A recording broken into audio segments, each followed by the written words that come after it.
No dia 30 de setembro, celebramos a memória de São Jerônimo. São Jerônimo é o patrono dos estudiosos da Sagrada Escritura, dos tradutores, dos bibliotecários, dos arquivistas, dos secretários e de todos aqueles que se dedicam a tornar a palavra de Deus mais conhecida e mais amada. Nascido em 347, Eusébio Sofrônio Jerônimo era natural de Estridon, cidade entre as antigas províncias romanas da Dalmácia e a Panônia, e desde cedo foi enviado para estudar retórica e filosofia em Roma. Um homem de Deus de personalidade forte, diríamos mais, fortíssima, combativo nas coisas de Deus e pela honra de Deus e da Igreja. Mesmo com uma personalidade forte, deixou-se moldar pelo Espírito Santo, tornando-se um dócil pai espiritual. Terminados seus estudos, decide se tornar monge no deserto de Calcis, período no qual dedica-se ao estudo das Sagradas Escrituras, ao compilar manuscritos, a ler os comentários dos padres latinos e gregos, e durante o qual aprende a dominar a língua hebraica com a ajuda de um judeu convertido. Entre os anos de 378 e 379, é ordenado sacerdote em Antioquia.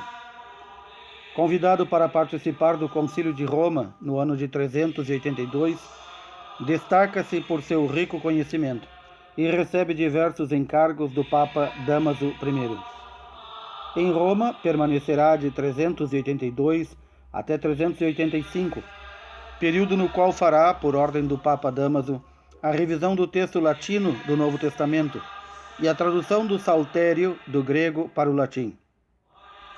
Em 385, buscando terminar sua vida junto à Terra Santa, parte em peregrinação e passa a viver em Belém. Vivendo como monge, São Jerônimo frequentará as catequeses de muitos homens santos que se destacaram como comentaristas da Sagrada Escritura, entre eles o famoso Dídimo o Cego. Em Belém, Jerônimo se dedicará a traduzir do hebraico o Antigo Testamento, comparando-o com os textos em grego e noutras línguas. Comporá comentários à Sagrada Escritura e escreverá também biografias de homens santos que viveram no deserto, além de obras e cartas defendendo a fé cristã contra os hereges e adversários dos cristãos. A tradução de São Jerônimo acaba sendo a mais divulgada, daí ser chamada até hoje de Vulgata. São Jerônimo possuía um grande amor pela palavra de Deus. Cumpriu com maestria o encargo recebido do Papa Dámaso I. Optou por viver uma vida de pobre monge, desapegado dos bens materiais e do poder que poderia ter em Roma. Não poupou canseiras e fadigas, trabalhando acima de suas capacidades físicas. Com a ajuda financeira de mulheres e homens de posse, que o buscavam como pai espiritual, comprou os melhores e mais exatos manuscritos e comentários. Trabalhou incansavelmente para que todo o mundo pudesse ter acesso à palavra de Deus. Para São Jerônimo, toda a palavra de Deus no Antigo Testamento faz referência a Jesus Cristo.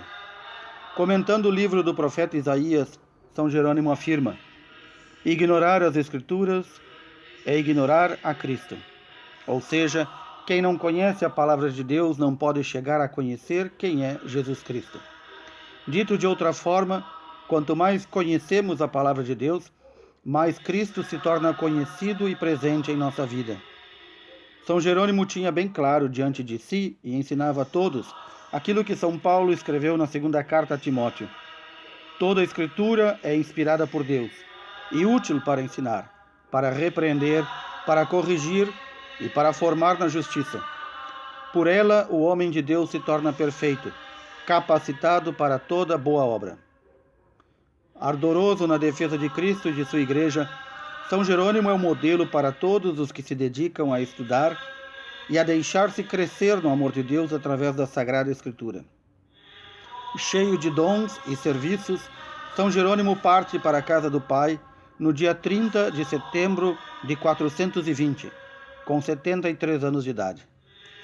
O Papa Bento XV, na encíclica Spiritus Paraclitus, de 1920, falando sobre São Jerônimo, disse: um zelo tão ardente em salvaguardar a integridade da fé atirava São Jerônimo em veementíssimas polêmicas contra os filhos rebeldes da Igreja, que ele considerava seus inimigos pessoais.